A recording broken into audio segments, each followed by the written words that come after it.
Olá, turma, tudo bem? Bora lá para nossa leitura de hoje. Semana já começou, já estamos aí terça-feira de novo. Os dias estão voando e a gente já tá indo aí para a segunda semana de novembro, né? Graças a Deus por isso. Vamos orar, entregar esse momento para o Senhor e a gente já vai começar a nossa leitura de hoje. Jesus, muito obrigado, Pai, por mais um dia que o Senhor tem nos dado, por mais esse privilégio, Senhor, de um dia na Tua presença, vale muito mais do que 1000 em outro lugar, já dizia o salmista, e nós queremos tomar essa palavra para nós hoje, porque eu creio, Senhor, que a Tua presença ela é realmente muito mais preciosa do que qualquer outro lugar que eu possa estar, do que qualquer outra coisa que eu possa fazer, que aparentemente seja bom, seja agradável, mas estar aos teus pés, estar na tua presença é muito mais precioso.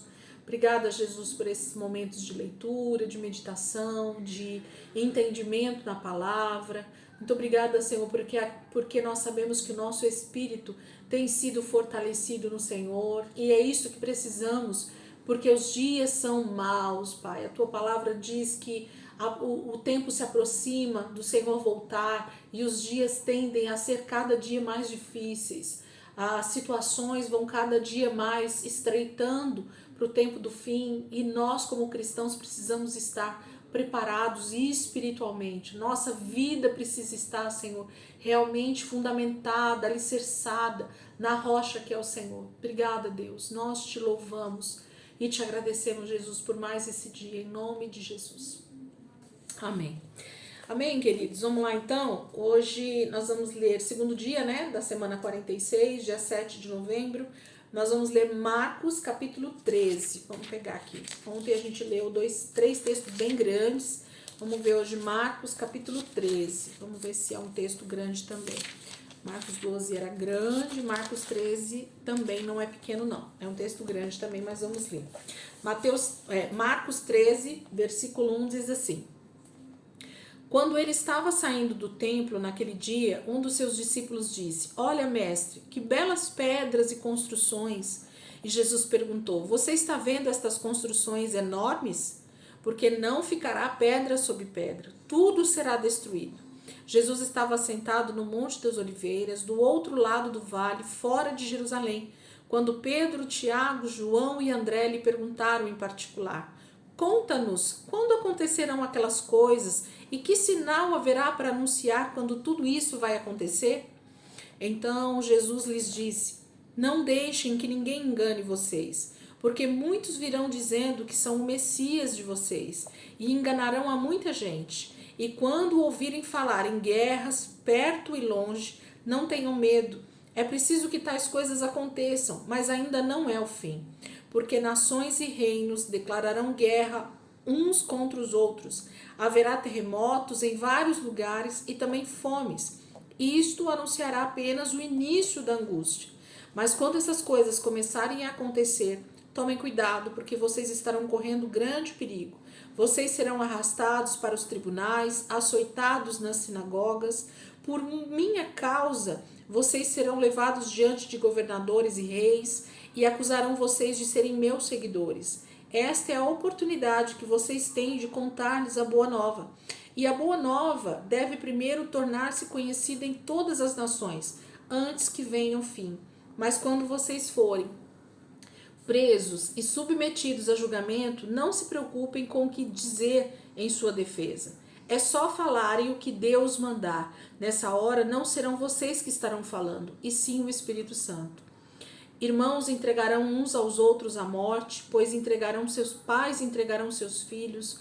Filhos se rebelarão contra seus próprios pais e os matarão, e todos os odiarão porque vocês são meus, mas todos os que perseverarem até o fim serão salvos. Quando vocês virem a coisa horrorosa no lugar que não deve estar, que o leitor entenda o que isso quer dizer. Os que estiverem na Judéia fujam para os montes. Apressem-se. Quem estiver no seu terraço não desça nem entre em casa. Quem estiver fora nos campos não volte para buscar o seu manto. Ai das mulheres que estiverem grávidas naqueles dias, e das mães que estiverem amamentando seus filhos. Orem para que a fuga de vocês não se dê no inverno, porque aqueles serão dias de tanta angústia como nunca houve desde o começo da criação de Deus, e jamais haverá outra vez. E se o Senhor não encurtar aquele tempo de angústia, nenhuma alma em toda a terra sobreviverá. Mas por amor dos seus escolhidos, ele limitará aqueles dias. E então, se alguém lhe disser, este é o Cristo, ou ali está ele, não lhe deem atenção, porque haverá muitos falsos cristos e falsos profetas que realizarão sinais e maravilhas para enganar, se possível, até os escolhidos de Deus. Fiquem de prontidão, eu já os avisei antes que aconteça. Depois de terminar a tribulação, o sol ficará escuro, a lua não brilhará, as estrelas cairão do céu e os poderes do céu serão abalados. Então a humanidade toda verá o Filho do Homem vindo nas nuvens com grande poder e glória. Ele enviará os seus anjos para reunir os seus escolhidos dos quatro cantos, desde os limites mais distantes da terra e do céu. Ora, esta é a lição tirada de uma figueira. Quando os brotos dela ficam macios e as folhas começam a crescer, vocês sabem que o verão está próximo. E quando vocês virem acontecer estas coisas, podem estar certos de que ele está muito próximo à porta.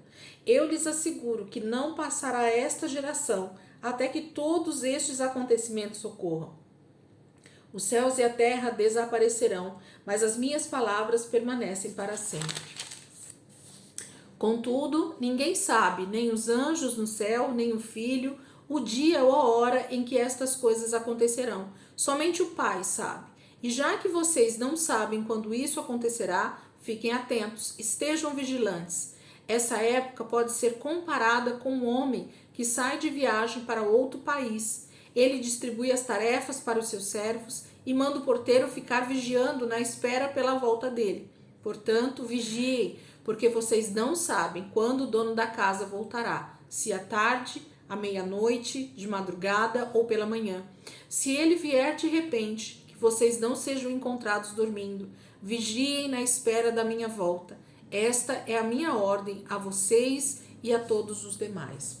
Então, Marcos capítulo 13, Jesus está falando sobre um texto que a gente já leu, né, em outros evangelhos, e fala sobre a pergunta que os discípulos fazem para ele sobre a questão do final dos tempos, né, de quando essas coisas vão acontecer, porque Jesus fala para eles no início do texto que não ficará pedra sobre pedra, que tudo vai ser destruído, que aquele templo suntuoso, que era o templo de Jerusalém, vai ser destruído.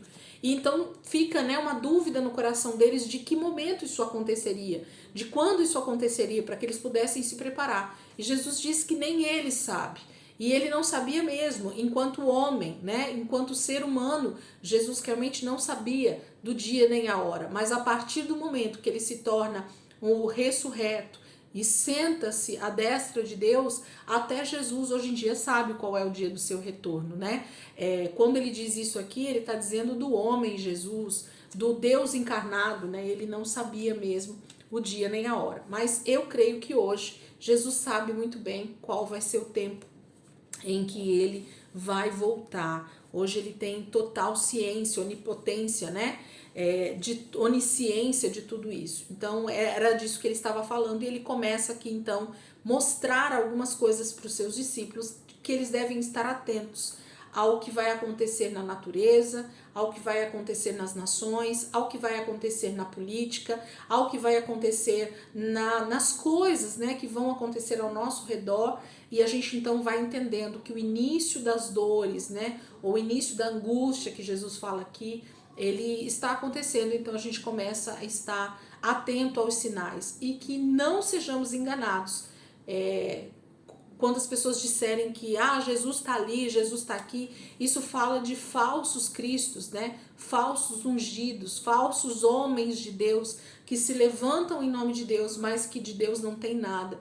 Então nós, como cristãos, precisamos estar atentos à palavra para que nós sejamos prudentes e sábios e saibamos discernir quem é que realmente está falando segundo a palavra e quem é que está falando palavras que não estão dentro da palavra.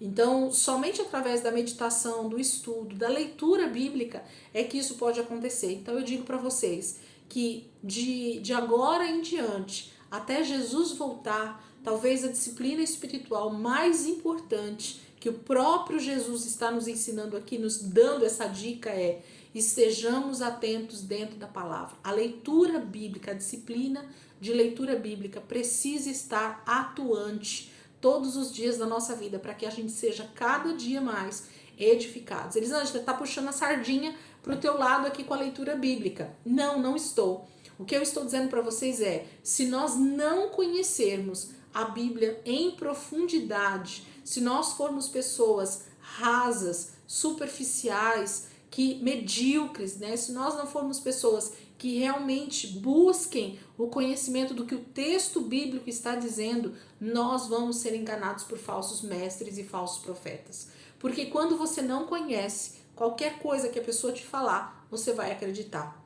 E era disso que Jesus estava advertindo os seus discípulos, né? De que eles estivessem realmente firmados nele, que eles dessem atenção à palavra que ele tinha dado para eles, né? Que estava dando para eles.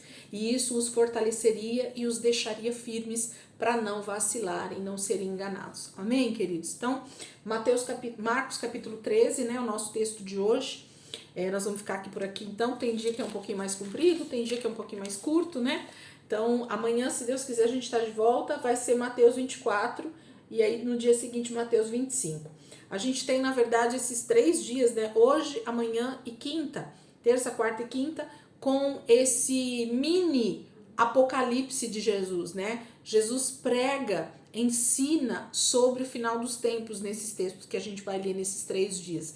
Então, são os textos talvez que a gente deveria estudar mais, porque é o próprio Cristo falando a respeito do final dos tempos. Como é precioso esses textos, tanto de Marcos quanto de Mateus, né? É uma pequena escatologia do próprio Cristo nos ensinando sobre o final dos tempos. Amém? Deus abençoe e amanhã, se Deus quiser, a gente está aqui para continuar a nossa leitura em nome de Jesus.